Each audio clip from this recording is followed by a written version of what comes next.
Jay, you ready to go? If I'm not, we'll figure it out then.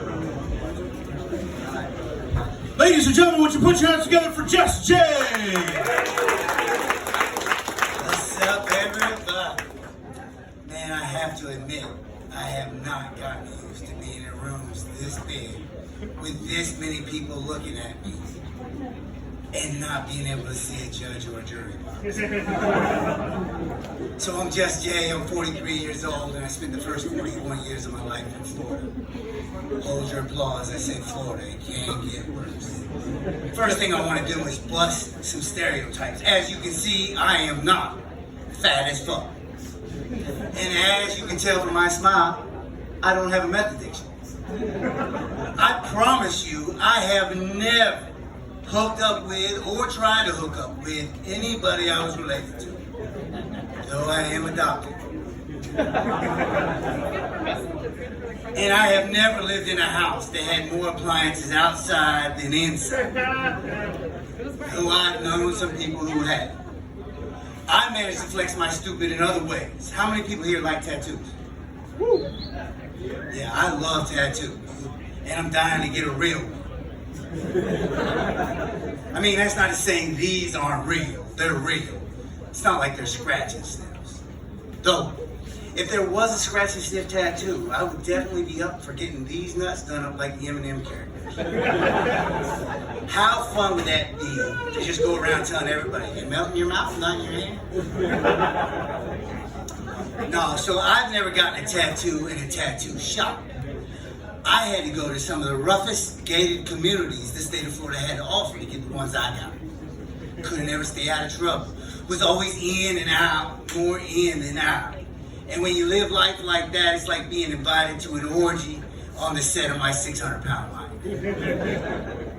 Don't overthink it. No matter how well it goes, it's never going to be good. Yeah, but it's that background that fucked me up last week.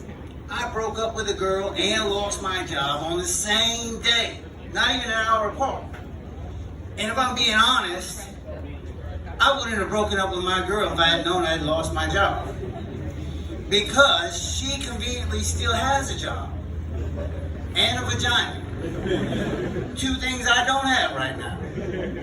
So the weird thing about the getting fired was I got fired for a background check. Now I've worked at this company for over a year, and my last arrest was in 2008. It would appear somebody in their HR missed something. And the reason why me and the girl broke up was because we were always arguing about exercise. She likes jogging, I don't. I like telling jokes. She doesn't have a sense of humor. So we were doomed from the get-go. But if I'm being honest, the real reason was it was too much pressure on me.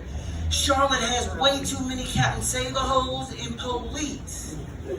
And it was too much pressure to keep up or stay ahead, because I knew as soon as she got ahead of me, it was going to look like this tattooed fool was chasing her, and it was not going to be a good day. And how we met was crazy as hell. We met in a Walmart. I'll circle back to it. So I'm in a Walmart, and I'm talking to my homegirl Nikki on the phone. And she's asking me, are you dating? And I said, yeah, I'm on the apps, and I'm meeting some people, but I'm not really vibing with them. I said, it's getting increasingly hard to find a piece of pussy that's not attached to a cunt. And as soon as I said that, I heard a woman's voice say, that is negative, you should never be able to say something like that in public. And at first, I thought it was coming over the intercom. So I looked up and I said, excuse me, who are you talking to? And she said, I'm talking to you. And this woman's voice went all over. I said, excuse me, ma'am, that's an awesome word.